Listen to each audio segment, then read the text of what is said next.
The computer virus, which first hit the health service, remember on Friday, is still causing problems at a number of NHS organisations, including hospitals and doctors' surgeries, meaning they don't have access to patient records, appointment schedules. Some of the phones aren't working, the phone systems.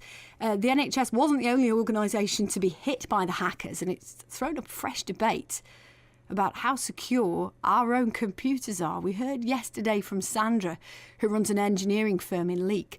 Her company was hacked and she had to pay to get her information back. It's a virus, crypto locker, came in via a website that is very well known, website that had come in advertising into the company. An innocent person just clicking on it. The virus came in for 2 or 3 days and then suddenly that was it. It started to take every file. Everybody was just sat there watching the files going down one by one, all the history, all the clients, all the drawings, the technology, everything was just being taken away. It's pretty scary, isn't it?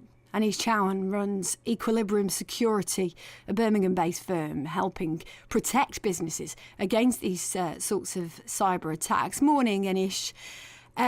How well informed do you think people are as a whole when it comes to cyber security? I think on the whole, people are generally not quite as well informed as they should be. Now, we're talking about individuals and businesses here alike. There's definitely more education that needs to be done. From an individual point of view, they're kind of putting a lot of trust in, yep, our files are there, we're happy that they're there, but what happens if, you talked about Sandra's case there.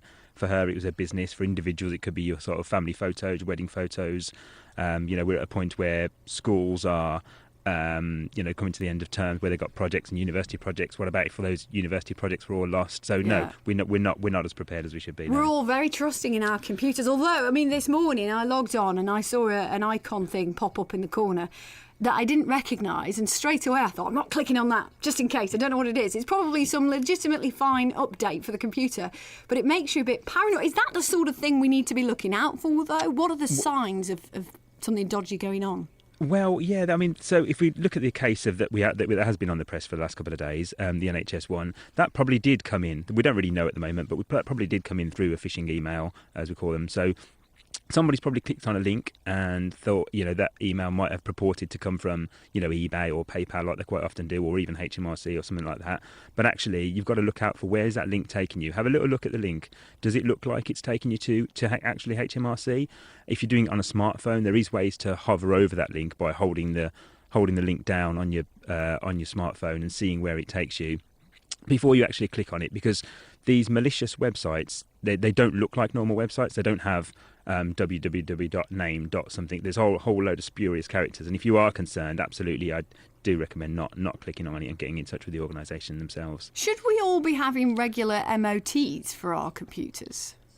Yeah, absolutely, definitely. The old adage that kind of, keeping backups, and, I know that a lot of advice has been kind of making its way around the last few days, but it still hasn't changed. Cybercrime and all these ransomware that sort of Sandra mentioned before, it's not new. They've been around for 10 plus years. Yeah. So the update is...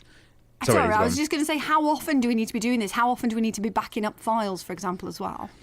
It depends how important it is. How far could you go back if you needed to? So really, daily, I'd say. If you've got family photos, definitely have a backup that's separate to your computer somewhere on a. There's lots of cloud storage around now that's relatively inexpensive. £50-60 for the entire year, and you get quite a lot of storage. In fact, quite a lot of online storage companies will give you that storage for free, enough to back up a whole load of photos and projects and things. If somebody wants to do or have a quick check done on their computer to check it's all safe and it's all fine, where do they go for that? What's the best thing to do, or maybe the cheapest way to do it? Yeah, well, there's lots of free advice out there for the individuals. The NCSC has been, they've put out a lot of advice at the moment, but there's Stay Safe Online, there's Cyber Streetwise, there's lots of government initiatives that are in place there. The government and all organisations have been doing lots of hard work over the last 10, 20 years to keep us safe, and no more so in the last few years. So just look on Cyber Streetwise.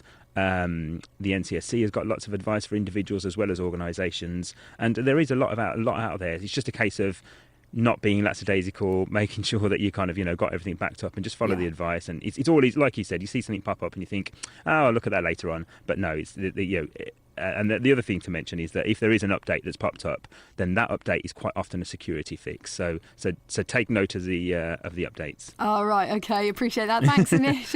No problem. Really appreciate that. Noted. Thank you. That's Anish Chauhan from Equilibrium Security.